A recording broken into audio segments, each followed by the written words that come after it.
Bagaimana caranya meyakinkan mungkin ya, muslimin dan muslimat mengenai faham-faham para ulama yang sering menjadi panutan, yang mana harus kami benarkan dan harus menjadikan panutan kami. Ulama, teman-teman sekalian, terbagi-bagi. Ada ulama tingkat yang paling luar biasa, namanya ulama rabbaniyin. Ulama rabbaniyin adalah ulama-ulama yang memang sampai pada level seorang alim ulama, yang sesuai dengan sabda Nabi SAW, al-ulama warahatul anbiya, ulama pewarisnya para nabi. Mereka orang-orang yang selalu berinteraksi sama kitabullah. Mereka kita temukan selalu berinteraksi dengan hadis-hadis Nabi SAW. Selalu kalau penyampaiannya qala Allah, qala Rasul, tidak pernah dari pendapatnya sendiri. Dinukil Al-Quran dan Sunnah dari kisah para sahabat, dari para tabi'in yang dikenal dengan salafil ummah. Ini ulama-ulama rabbaniyin. Dan kalau antum mau jadikan sebagai contoh saja, ini contoh. Kalau antum pas umroh, kalau saya lagi bimbing umroh, saya selalu mengajak jemaah laki-laki, dan karena jemaah perempuan terpisah di musola perempuan. Itu kalau lagi di Masjid Nabawi atau di Masjid Haram Mekah, saya sering ajak kalau bertepatan lagi sholat sama saya, karena jemaah memiliki bebas jadwal untuk sholat masing-masing. Maka yang sama saya dudukin habis subuh atau habis maghrib. Saya terjemahkan hari ini di masjid ini, hari ini di syekh ini, besok di syekh sana gitu. Ini syekh, ini pak ya yang dikatakan oleh syekhnya, hukum ini, macam-macam. Selalu perkataannya Allah, qala Rasul. Allah berfirman, Rasulullah bersabda. Tidak pernah ada ini pendapat saya, ini pendapat guru saya, gitu kan. Setelah itu teman-teman sekalian, saya terjemahkan mereka, saya tanya, Pak, bagaimana pendapatnya? Ya, dari tadi ini kita dengar semuanya ilmu. Saya bilang saya terjemahkan letterlet saja. Dan ini yang banyak divonis di Indonesia dengan istilah Wahabi, gitu. Ini Wahabi nih. Apa itu Wahabi? Nggak ngerti. Pokoknya Wahabi suka kafirkan orang. Dari mana Wahabi kafirkan orang? Saya tidak pernah mendengar dengan telinga saya ini, teman-teman sekalian. 7 tahun di Madinah ada guru kami mengatakan si fulan kafir, si fulan kafir. Nggak pernah saya dengarin itu. Nggak ada. Selalu kalau kita belajar fikih pun, Imam Syafi'i mengatakan begini dalilnya, Imam Ahmad mengatakan begini dalilnya, Imam Malik begini, Imam Abu Hanifah begini, dalilnya jelas. Dan tidak pernah mereka mengatakan pilih pendapat ini ya. Dan tidak pernah satu kali pun demi Allah saya dengarkan ada kata berkata Wahabi, nggak pernah. Dan yang mereka mengatakan Muhammad bin Abdul Wahhab yang membersihkan Jazirah Arab dari banyak sembahan-sembahan berhala, kalau kita baca bukunya, nggak pernah saya pelajari secara khusus itu di kelas, nggak pernah. Selalu kembali kepada buku-buku induk, buku hadisnya. Kita dari tingkat 1 sampai tingkat 4 kuliah belajar dari Sahih Bukhari sampai Sunan Abi Daud, Tirmidzi, Nasai dan seterusnya. Kemudian juga buku tafsir kita pelajari tafsir Ibnu Katsir, buku-buku induk semuanya. Enggak ada sesuatu yang dianggap asing atau baru. Saya malah terbalik, sebelumnya tahun 89 saya pernah di Kairo. Saya waktu di Al-Azhar malah saya temukan di sana, dan saya yakin teman-teman kalau ada yang pernah kuliah di sana tahu masalah itu. Itu kalau lagi mau belajar fikih misalnya, maka ditanya, siapa yang mazhab Syafi'i? Saya waktu itu sama sepupu saya angkat tangan. Silakan ke kelas sebelah, gurunya sendiri. Siapa yang mazhab Maliki? Angkat tangan. Waktu itu orang-orang mazhab Maliki banyak teman-teman dari Afrika. Angkat tangan, kelas sebelah, gurunya datang, khusus materi fikih. Siapa yang mazhab Hanafi? Teman-teman dari Turki datang, pindah ke sana. Siapa yang mazhab Hambali? Oh, teman-teman dari Timur Tengah, banyak datang di situ. Jadi saya ini tidak pernah tahu Imam Malik, Imam Abu Hanifah, Imam Ahmad bilang apa. Yang saya tahu adalah Syafi'iyah. Bas, tidak ada yang tahu. Di Madinah beda sekali. Beda sekali. Dan waktu saya masih sekolah waktu itu, tentu saya tidak berbicara sekarang ya. Saya bicara di masa saya. Mudah-mudahan sekarang jadi lebih baik. Kalau saya waktu sekolah di Mesir dulu itu, saya duduk di kelas. Di sebelah saya ada satu orang Komores ya, dari Afrika. Sebelah saya lagi sepupu saya. Ya, dari Makassar, sama-sama dengan saya berangkat, anak paman saya. Satu kelas ini ada 47 orang. Nggak pernah kami ketemu kecuali di waktu tertentu. Nah, di waktu tertentu, kadang-kadang cuma ada beberapa anak Turki datang atau beberapa anak Afrika lain datang. Tapi saya nggak pernah kenal wajahnya. Begitu hari ujian, baru kita kenal wajahnya nih. Penuh. Pada saat itu kampusnya penuh. Kemudian pada saat itu juga semuanya pada hadir. Saya tanya, siapa kamu? Saya Fulan. Di kelas mana? Kelas ini. Loh, saya juga di kelas itu. Kok nggak pernah saya lihat? Dia bilang, kami cuma datang waktu ujian saja. Jadi sepanjang tahun itu kerjanya ya cuma duduk-duduk saja di situ, gitu kan? Pergi ke bioskop, pergi kemana-mana, hiburan. Karena Kairo sama dengan Jakarta. Nggak ada bedanya gitu kan? Kehidupan di sana ya kehidupan begitu, bebas gitu. Jadi saya melihat beda sekali antara kondisi yang ada di Saudi dengan kondisi yang ada di negara-negara Islam yang lain. Dan kita perlu terima fakta teman-teman sekalian. Kalau di Mekah tempat lahirnya Nabi SAW, wahyu turun di sana, gitu kan? 13 tahun fase dakwah di sana, 10 tahun penyempurnaan Al-Quran dan meninggalnya Nabi SAW, dan Nabi masih punya rumah sekarang bisa dilihat, ada masjidnya di Madinah. Kira-kira masuk akal nggak dua kota ini dijadikan sesat oleh Allah? Secara akal nggak mungkin. Dan sampai sekarang saya bilang tadi, lebih baik secara rasional dipraktikin di lapangan, datangi halaqah-halaqah ulama itu dan dengerin dengan hati yang tenang, dengerin apa yang mereka sampaikan. Baru kemudian kita bisa menghakimi seseorang.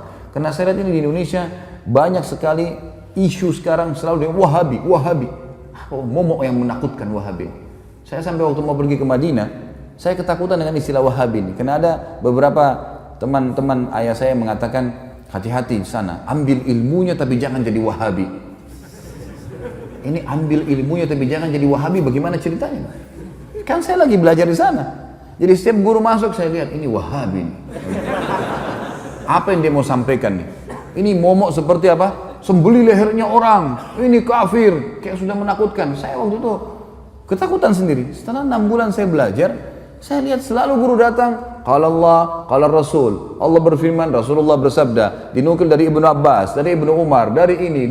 Kisah semua yang berhubungan dengan para sahabat, para tabi'in, generasi emas. Imam yang empat yang terkenal madhabnya. Karena sesuatu yang baru. Dan setiap kali guru-guru keluar habis meneraskan sebuah materi, pasti saya rasa iman saya bertambah. Terus apa nih masalahnya? Kalau ini yang selama ini divonis sebagai Wahabi, ini berarti keliru nih. Ada sesuatu nih. Setelah saya telusurin, ternyata istilahnya keluar dari mulutnya orang-orang Syiah. Sengaja mereka memvonis itu supaya yang paling banyak membongkar kedok mereka, supaya yang mereka mengatakan Quran kurang, mereka mengatakan bahwasanya sahabat kafir. Ini adalah orang-orang yang ada di tempat lahirnya Nabi SAW dan tempat meninggalnya Nabi SAW.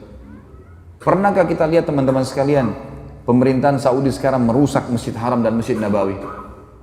Atau mungkin tidak mengurus rumah Nabi SAW, tidak mengurus Masjid Nabi?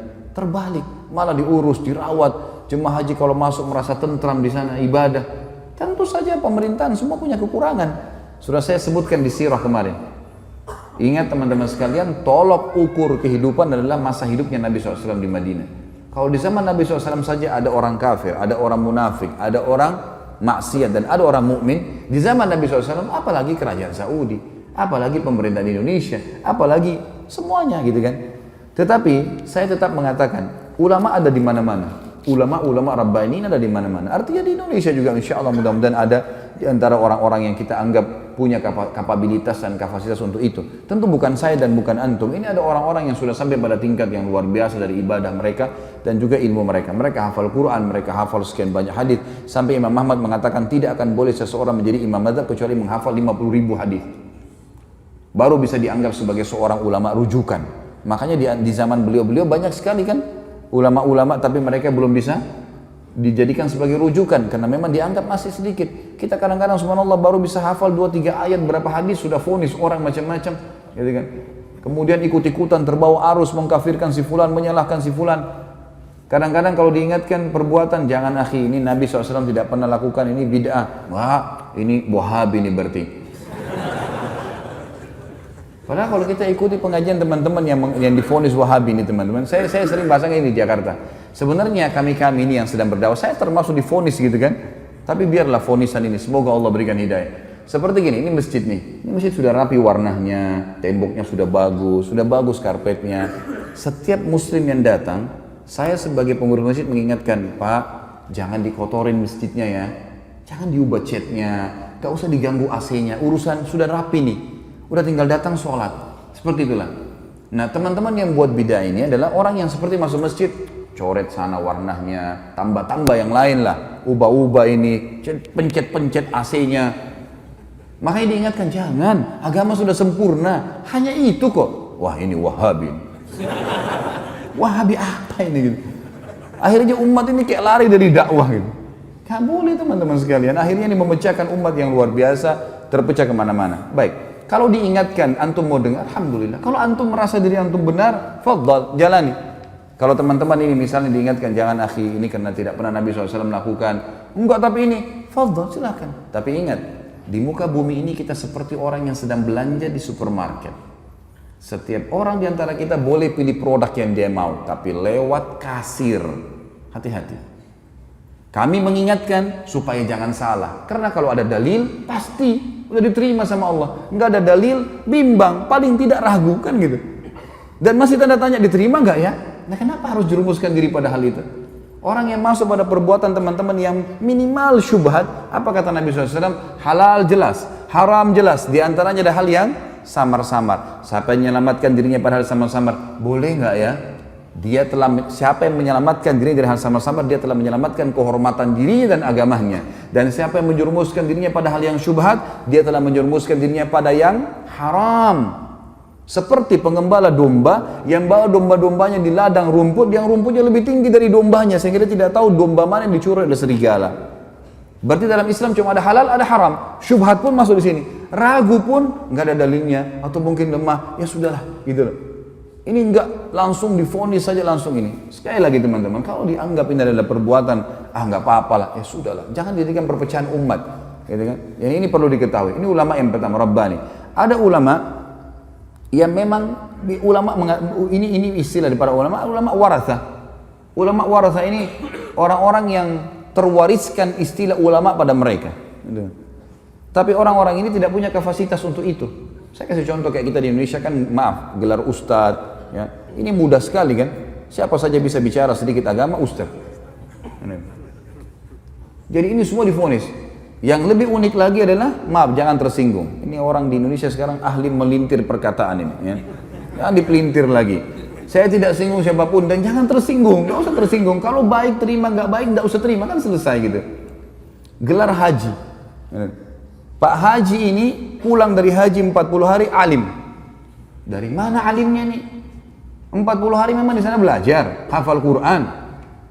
Kalau kita lihat jemaah haji kita datang ke sana, tinggal di hotel, pergi sholat di masjid, dan kebanyakan nongkrong depan hotel, masih banyak merokok di situ, ngobrol-ngobrol. Pulang tiba-tiba jadi alim, dari mana ini disulap ini? Hah? Bagaimana caranya bisa tiba-tiba berubah ini? Dan kita vonis, oh ini berarti seorang alim. Yang banyak terjadi di Indonesia, dan ini kita sayangkan sekali. Kalau khatib tidak hadir, baik silakan Pak Haji gantikan.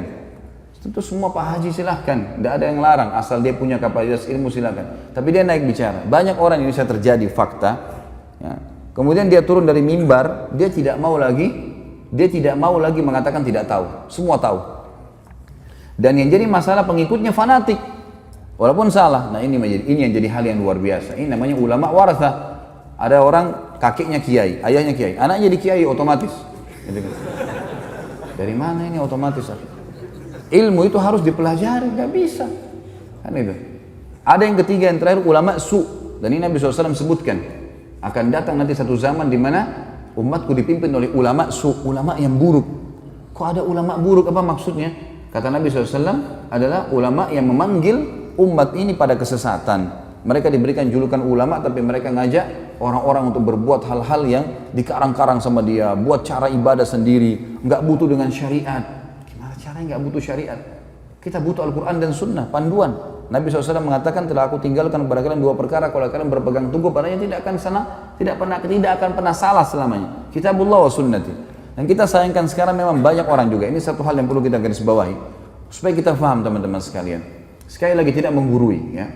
Al-Quran dan Sunnah, semua sekarang sekte dalam Islam yang mengatakan saya Muslim, kemudian saya disebutkan kepada kelompok tertentu, kami juga punya Al-Quran dan Sunnah, gitu. Baik, semua orang memvonis punya Al-Quran dan Sunnah, tapi permasalahannya ada satu kalimat yang mestinya kita tempelkan dengan itu. Apa itu? Sesuai dengan pemahaman para sahabat. Maksudnya para sahabat. Al-Quran turun kepada para sahabat, banyak ayat turun kepada para sahabat. Hadis-hadis Nabi SAW disebutkan di hadapan para sahabat.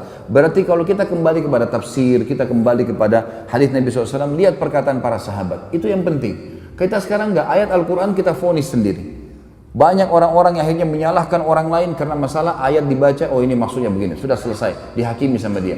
Atau ini hadis begini, kemudian langsung divonis sama dia.